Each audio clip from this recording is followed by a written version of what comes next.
नमस्कार दोस्तों, आपका स्वागत है आपके अपने YouTube channel Vidhi judicial academy में। मेरा नाम है Vijendra Verma and I am the director founder of the Vidhi judicial academy. We provide coaching for the judicial services exams, and through this video we are trying to reach out to you to provide you full professional exam oriented coaching for the judicial services, and that is free of cost. Let's start section 27. This is what agreement in restraint of trade is void. Section what 20, देखिए क्या कहता है। Every agreement by which one is restrained from exercising a lawful profession, trade or business of any kind is to that extent void. कि कोई भी अगर agreement आपको किसी लॉफुल प्रोफेशन से, व्यापार से या बिजनेस से अगर आपको रेस्ट्रेंड करता है तो उस सीमा तक वो एग्रीमेंट आपका वॉइड होगा, जिस सीमा तक वो टू द एक्सटेंट है। यहाँ पर शब्द क्या यूज कराए हैं? To the extent void. तो प्लीज आप इन फ्रेजेस को इस तरीके से अलग देखने की कृपा करें इसमें कि is to the extent void है, got it? To that extent void होगा, what it means and why this agreement, this the agreement in restraint of trade को हम लोग वॉइड क्यों कहते हैं? Why it is being declared void? Agreement in restraint of trade क्यों? You please see this. इस slide को देखिए, आपको समझ में आ जाएगी बात। Restriction on freedom of trade. When there is a restriction on freedom of trade, it means what? It avoids competition and has monopolistic tendency. अगर आप किसी को रोक रहे हैं कि आप ये व्यापार नहीं करोगे, मान लीजिए मुझसे कोई यहाँ पर कोई एग्रीमेंट करते हैं कि भाई only I will run A coaching institute for judicial services, आप इतने पैसे लीजिए, आप हट जाइए यहाँ से। आप समझ रहे हैं आप?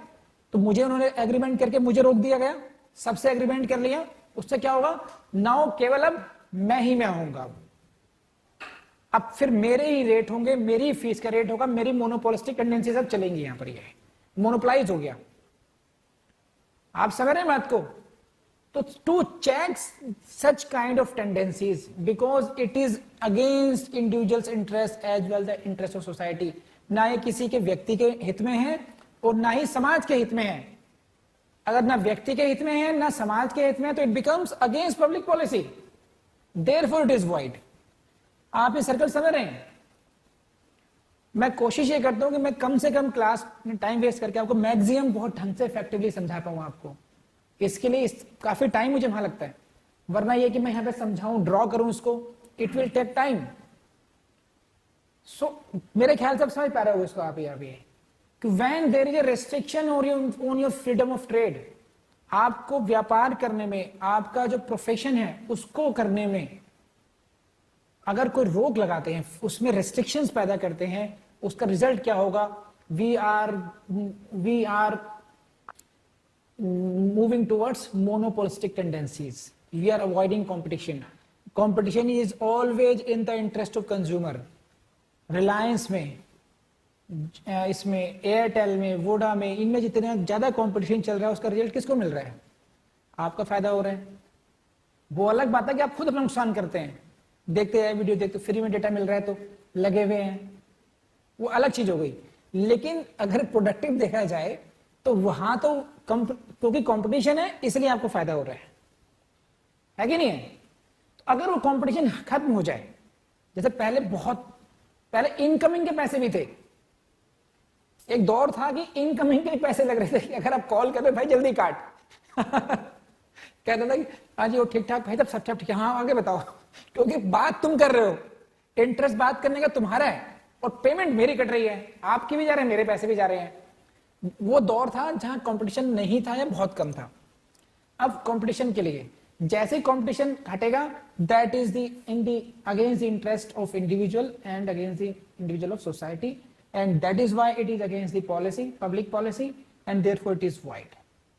तो यहां से आपको भले ही कोई सेक्शन नजर नहीं आ रहा हो, भले ही आपको कोई धारा सब सेक्शन नहीं नजर आ रहा हो, लेकिन यहां से इसकी अंडरस्टैंडिंग पे जो कॉन्सेप्ट है उस पर आपको क्वेश्चंस यहां से मिलते हैं, समझे आप? और यहां से आपको इंटरव्यू में भी बड़ी मदद मिलेगी कि अगर आपसे तो क्वेश्चन पूछ लिया जाए, ये तो पूछेंगे नहीं कौन से सेक्शन में वॉइड है, इंटरव्यू में वो पूछेंगे आप बताइए मिस्टर दिस कि why we declare such kind of agreements void, हम ऐसे एग्रीमेंट्स को वॉइड क्यों घोषित करते हैं, क्या लॉजिक है उसके पीछे? तो निल हो जाएंगे फिर अगर केवल ब्रेक रट के बैठे तो। उसके लिए मैंने समझाया आप लोगों के लिए कि इसको थोड़ा सा गहराई में जाइए इसमें। सही है भाई, हो गया? पढ़े आगे, चलिए। So again, whether restraint is total और partial, again like section 26, marriage में पार्शियल रेस्ट्रेंट हो या वो भी वॉइड था। और यहां पर भी restraint in trade, total restraint कैसे हो सकती है? A shall not carry on a trade anywhere in the country during his lifetime, अपने जीवन में भारत में कहीं पर भी व्यापार नहीं करोगे, टोटल रेस्ट्रेंट हो गई है, not allowed. Partial, A not to trade with in a certain area और for a certain duration, Mukherjee Nagar में तुम ये काम नहीं करोगे, पार्शियल रेस्ट्रेंट। दिल्ली में काम नहीं करोगे, पार्शियल रेस्ट्रेंट। इतने साल तक काम नहीं करोगे, partial restraint. None of the restraint is allowed by the section 27। ठीक है, तो दिस इज अगेन 26 एंड 27 को दोनों एक साथ याद कर लिए इस पॉइंट पर, क्योंकि वहां पर अगर क्वेश्चन लिखे, मैं क्वेश्चन लिखवाता हूं आपको, आप समझिए कितना भयंकर क्वेश्चन बन सकता है। Which out of following statements are correct, लिख लीजिए सभी लोग, निम्नलिखित में से कौन से वाक्य सही हैं? Which out of following statements are correct? Statement number 1, section 26 allows partial restraint but prohibits total restraint। ठीक है, section 26 allows partial restraint but prohibits total restraint। State number 2, section 27 allows partial restraint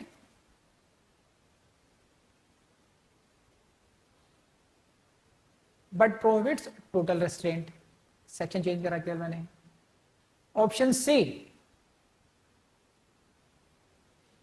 both section 26 and 27 makes no distinction in between total restraint or partial restraint।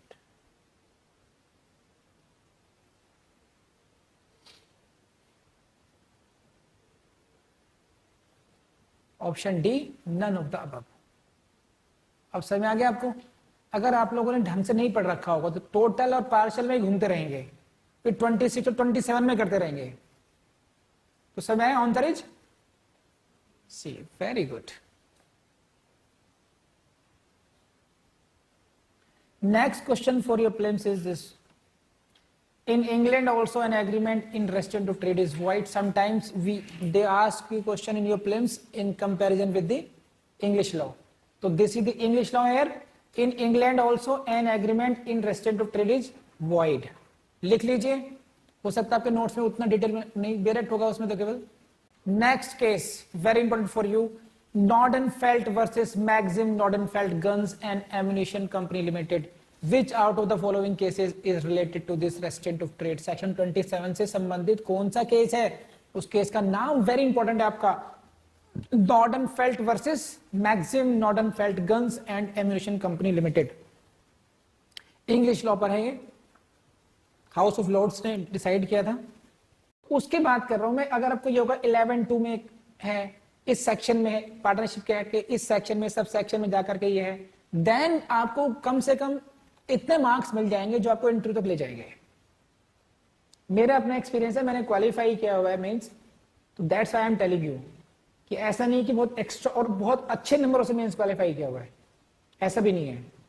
इसलिए you can rely upon this what I am saying to you.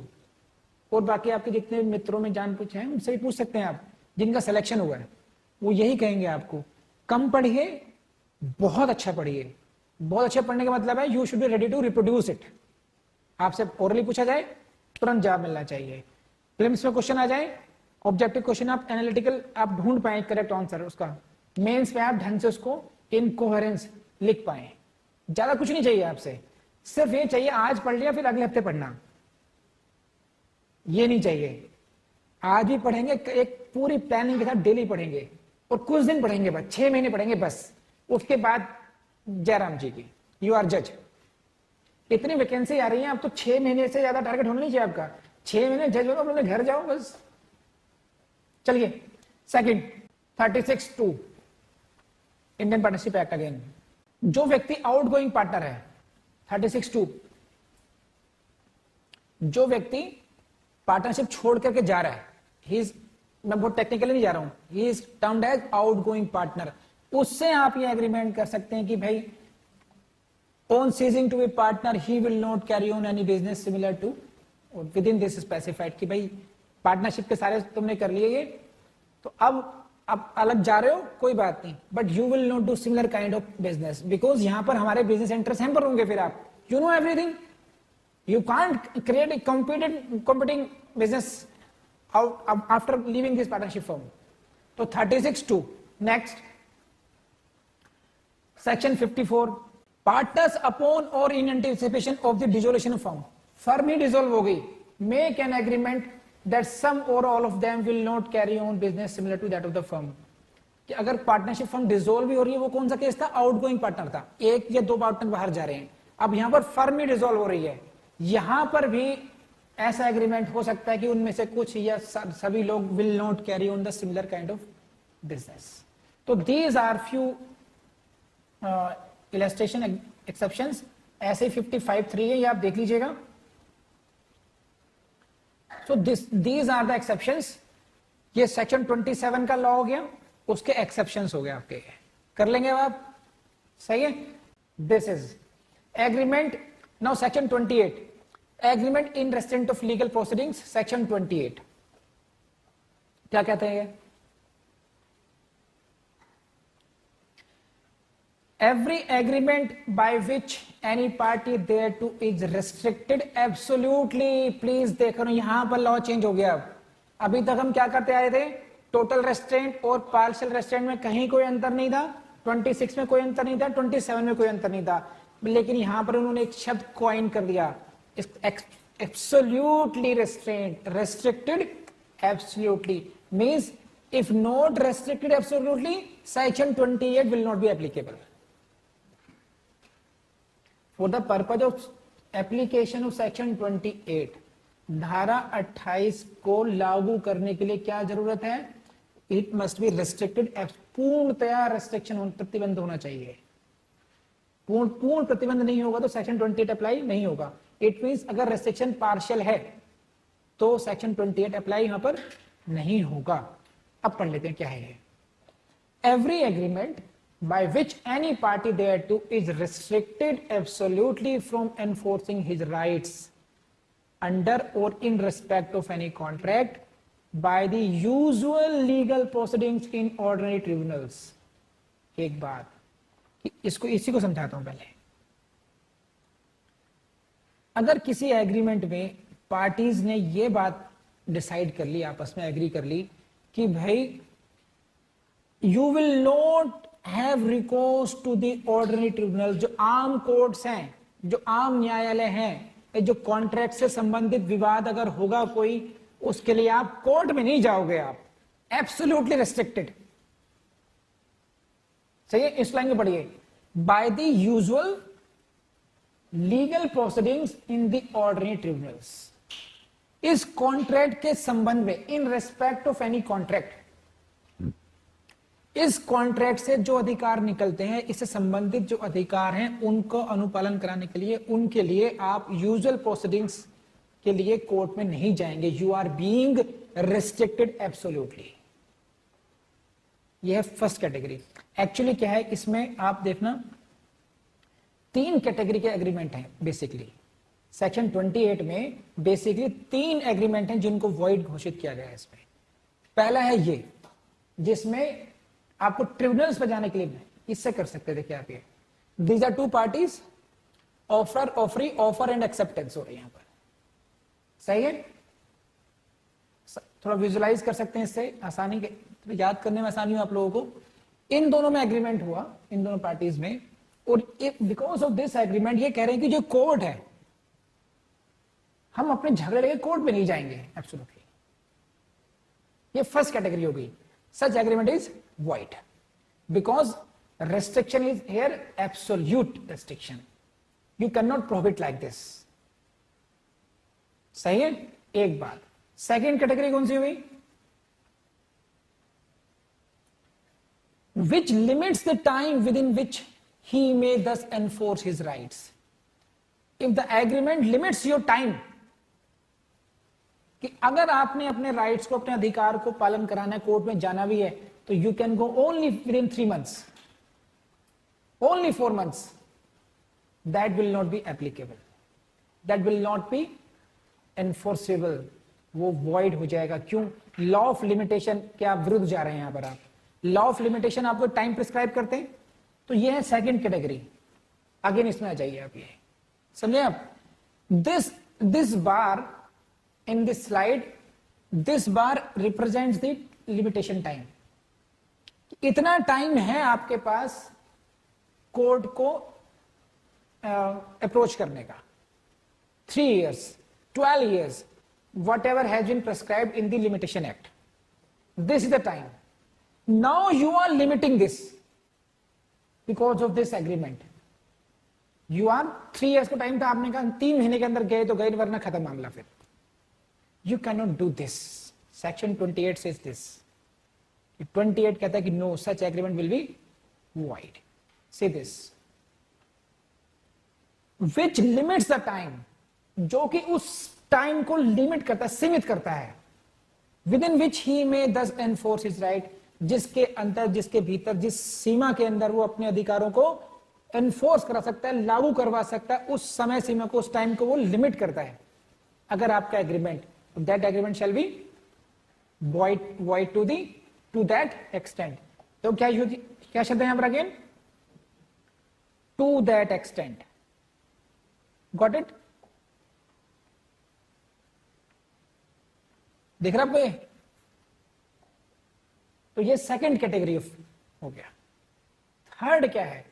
Which extinguishes the rights of any party there to और discharges any party there to from any liability under this on the expiry of a specified period so as to restrict any party from enforcing his rights is void। इसको मैं समझाता हूं, थोड़ा आपको देखने में दिक्कत आई होगी तो मैं आपको इससे समझाता हूं इसको। देखिए, एक तो ये था, इन दोनों समझ गए आप? ये तीसरे का मतलब क्या है, यहीं से समझिए आप ये, कि अगर जैसे पहले इंश्योरेंस के एग्रीमेंट होते थे पहले, कि अगर आपने 3 महीने के अंदर, इनडायरेक्ट तरीका है वो, एक तो ये हुआ कि 3 महीने के बाद आप कोर्ट में नहीं जा सकते आप, सही है, लिमिटेशन पीरियड मैंने रिस्ट्रिक्ट कर दिया, सेकंड कैटेगरी आ गई। एक ही हो गया 3 महीने बाद आपका राइट ही खत्म हो गया, मेरी कोई लायबिलिटी नहीं होगी 3 महीने बाद अगर नहीं जाएंगे तो। सेम बात है, दूसरे तरीके से कह रहा हूं मैं यहां पर, मैं your right is extinguished itself, वो ओवर टाइम बार्ड कर दिया मैंने आपको।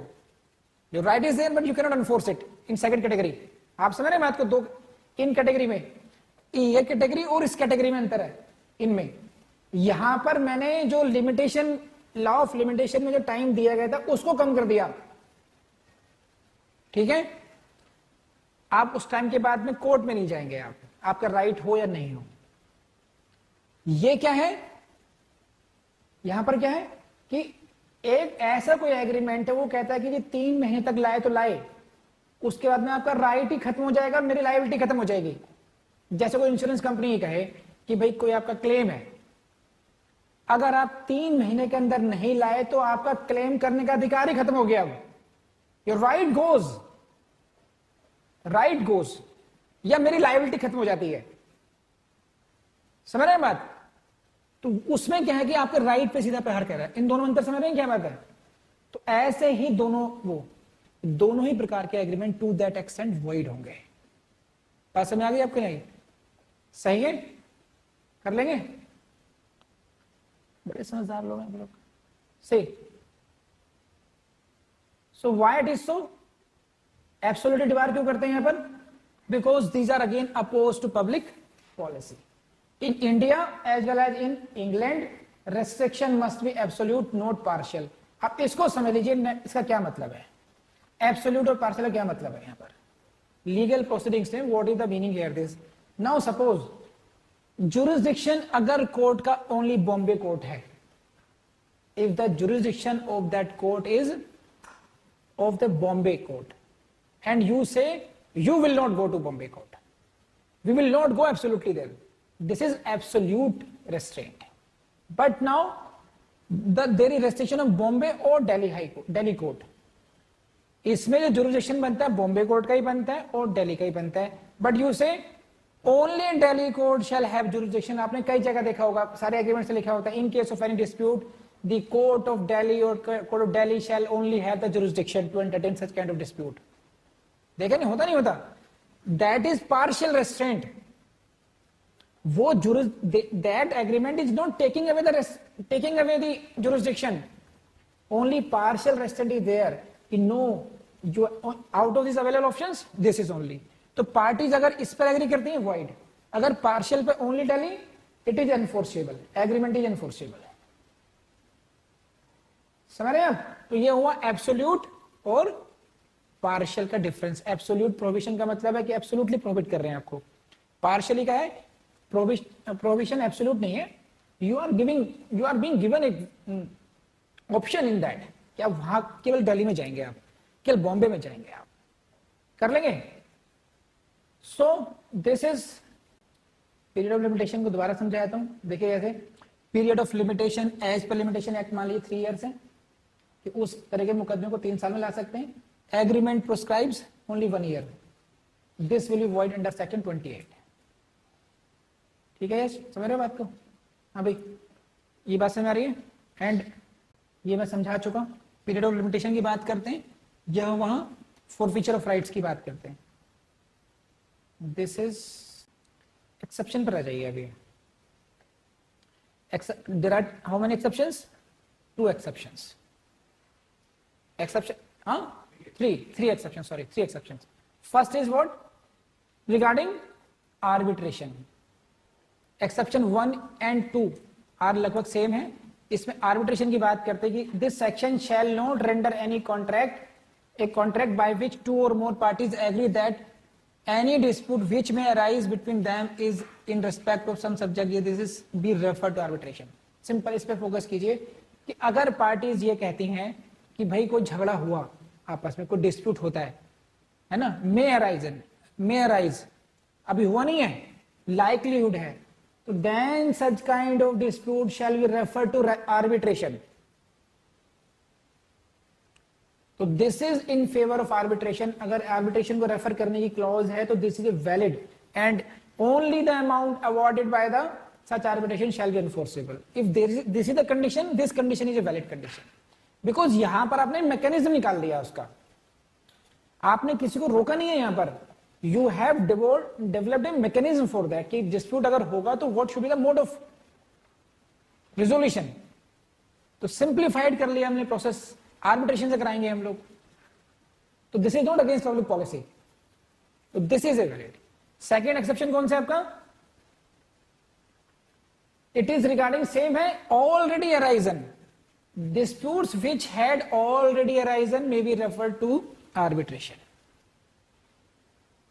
जो तो उसमें may arise, इसमें already this is agreement future dispute arbitration. Arbitration जो अवॉर्ड करेंगे अमाउंट को, only that amount shall be enforce. This is valid. समझ में नहीं? तो ये क्या है? Only stay the right of the plaintiff to go to court. Court को जाने के राइट पर, केवल कोर्ट को नहीं जाने दे रहा, बस इतने राइट पर है. लेकिन ऐसा नहीं कि जो लीगली परमिसिबल वेज हो सकते हैं डिस्प्यूट रिजोल्यूशन में, वो नहीं रोके गए आपके. तो restriction is not that kind of. Therefore this is not absolute restaurant. समझ में आई बात आपको, आर्बिट्रेशन वाली बात? दोस्तों, मुझे पूरी उम्मीद है कि ये वीडियो आपको बहुत पसंद आया होगा. एंड देखिए अपने YouTube चैनल को, आपका अपना YouTube चैनल है विधि जुडिशियल एकेडमी. इसकी प्लेलिस्ट को जरूर टाइम देकर के आप देखते रहिए. We are constantly updating those. तो कौन कौन से वीडियोस हम डाल चुके हैं, आपको यकीन मानिए जुडिशरी की कोचिंग के लिए या फिर इस लेवल के किसी भी एग्जाम के लिए आपको कहीं भी जाने की जरूरत नहीं होगी. Thank you very much.